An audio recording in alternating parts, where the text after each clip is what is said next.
30대에 처음 알게 되는 사실이 있습니다. 내 몸이 내 의지대로 안 된다는 것.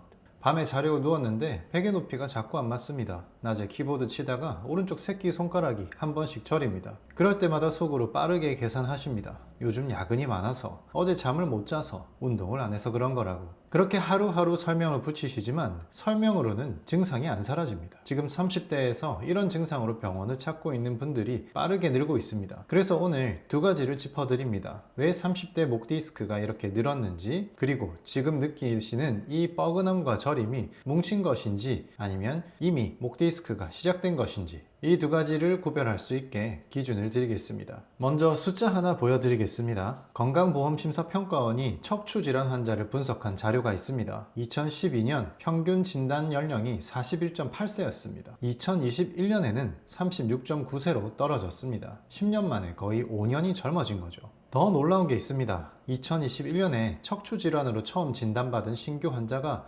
118만 명이었는데 그중 약 40%가 20대와 30대였습니다. 10명 중 4명이 2030인 겁니다. 그 중에서도 목은 더 빠릅니다. 목 디스크 전 단계인 거북목은 특히 10대에서 30대에 많이 나타나고 이미 젊은 층의 병이 된 지 오래입니다. 목 디스크는 더 이상 중장년의 병이 아닌 겁니다. 30대가 당사자입니다. 지금 목이 뻐근하신 분, 팔이 간헐적으로 저리신 분, 그 연령대의 한가운데에 계신 겁니다. 얼마 전에 오신 30대 중반 직장인이 계셨습니다. 회사에서 하루 종일 모니터 앞에 앉아 계시는 분이셨죠. 1, 2년 전부터 아침에 일어나면 목이 뻐근했는데 파스 붙이고 주말에 마사지 받으면 좀 풀리니까 넘어가셨습니다. 그러다 몇 달 전부터 손끝이 찌릿하게 저리기 시작했습니다. 처음엔 자다가 팔을 잘못 눌러서 그런가 했답니다. 그런데 사무실에서 키보드 치다가도 저리고 운전하다가도 저리고 나중엔 저린 시간이 점점 길어지더랍니다. 그제야 정형외과에 가서 MRI를 찍으셨습니다. 목 디스크 초기 돌출이라는 진단을 받으셨죠. 저한테 오셨을 때 첫 마디가 이거였습니다.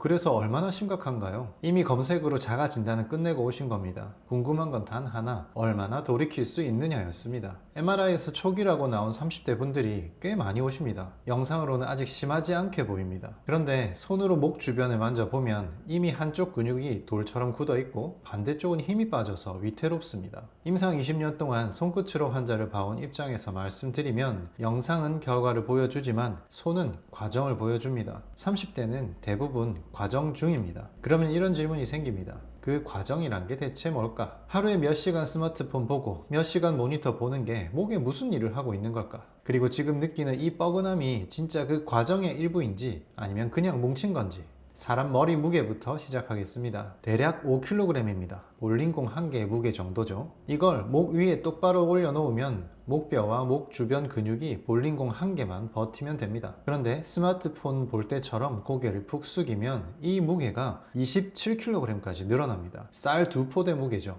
5배가 넘는 하중이 목에 얹히는 겁니다. 우리가 스마트폰을 볼 때 고개가 얼마나 숙여져 있을까요? 평균 45도에서 60도 사이입니다. 모니터도 대부분 시선보다 약간 아래에 있어서 목이 앞으로 쭉 빠지게 됩니다. 하루에 휴대폰 서너 시간, 업무 중 모니터 8시간, 이걸 매일 10년만 해도 목은 정상 하중의 몇 배를 수만 시간 받아온 겁니다. 문제는 이 하중을 버텨주던 근육들이 지쳐간다는 겁니다. 목 뒤쪽에서 어깨 사이에 깊은 근육이 먼저 굳습니다. 굳으면 어떻게 될까요? 수축과 이완을 반복해야 하는 근육이 계속 당기기만 합니다. 지금 잠깐 주먹을 꽉 쥐어 보시면 압니다. 5분만 그렇게 있어도 손이 저립니다. 우리 목 안의 근육은 10년째 그 상태입니다. 그렇게 당기기만 하는 근육이 목뼈를 앞쪽으로 끌어당기고 목뼈 사이에 디스크가 한쪽으로 눌립니다. 그 눌림이 오래되면 디스크가 서서히 밀려 나오기 시작하고 몇 년에 걸쳐서 더 밀려 나오고 결국 터지듯이 빠져나옵니다. 이게 목 디스크의 진행 과정입니다. 아까 그 직장인분한테 제가 여쭤봤습니다. 하루에 휴대폰 얼마나 보시냐? 답이 스크린타임 앱으로 찍어보니 하루 5시간이었습니다. 업무는 IT 쪽 일이라서 모니터 앞에 앉아있는 시간이 8시간. 그 중에 절반은 2개 모니터를 쓰는데 한쪽으로 고개를 돌린 채로 몇 시간씩 일한다고 하셨습니다. 이게 10년 정도 누적됐습니다. 그분의 목은 30대의 시간을 살았지만 목이 받은 하중은 40대 후반이 받을 양이었습니다.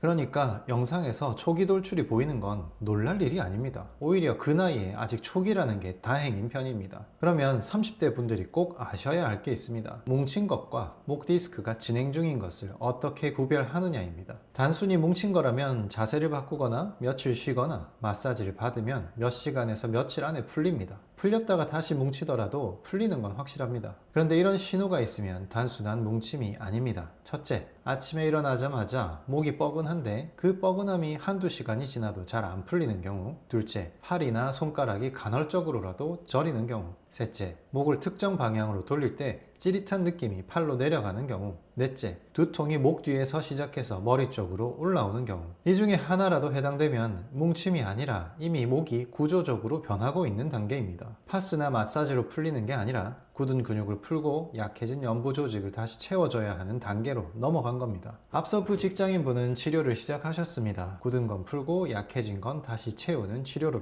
몇 주가 지나자 저림이 먼저 줄었고 뻐근함은 그 다음에 풀렸습니다. 돌이킬 수 있는 상태였습니다. 20대부터 쌓여온 게 30대에 드러난 것 뿐입니다. 이분만 그런 게 아닙니다. 제 진료실에 오시는 30대 대부분이 아직 돌이킬 수 있는 상태입니다. 이 영상을 여기까지 보고 계신 분들은 몇 달이고 몇 년이고 혼자 저울질을 해오셨을 겁니다. 아침마다 목을 돌려봅니다. 오늘은 좀 덜한가? 운전하다 손끝이 저리면 어젯밤 잠자리 탓이라고 넘깁니다. 누구한테 물어보기도 애매합니다. 친구한테 나 목이 좀 하면은 에이 그 나이에 무슨 목 디스크야 하고 웃어 넘기니까요. 그래서 혼자 검색창을 열어보셨을 겁니다. 한밤중에 MRI 찍어야 하나? 이 정도면 수술인가? 30대 목 디스크 초기 증상 검색어를 바꿔가면서 몇 시간씩이요. 그러다 노트북을 덮고 누우면 내일 아침 다시 뻐근할 목이 먼저 떠오르셨을 겁니다. 그 한밤중을 오래 보내고 오신 분들을 저는 진료실에서 매일 만납니다. 어떤 분은 1년을 검색만 하다 오셨고 어떤 분은 2년을 혼자 저울질만 하다 오셨습니다. 병원 앞에서 발길을 돌렸던 분도 있고 예약과 취소를 3번 반복한 분도 계셨습니다. 오신 분마다 같은 말씀을 하십니다. 이게 돌이킬 수 있는 건지 그것만 알고 싶었습니다. 그리고 치료를 시작하고 몇 주가 지나면 이 말씀을 다시 하십니다. 조금만 더 일찍 왔으면 좋았을걸. 늦게 오신 게 아닙니다. 30대한테 목 디스크 얘기를 제대로 해주는 사람이 없었을 뿐입니다. 저는 그게 제 책임이라고 생각합니다. 그래서 오늘 이 영상을 여기까지 보신 분들께 이것만 먼저 말씀드리고 싶습니다. 돌이킬 수 있습니다. 여기까지 오신 것만으로도 그 한밤중에서는 한 걸음 나오신 겁니다. 통증에 빼앗긴 나의 일상 하나씩 되찾으셔야죠.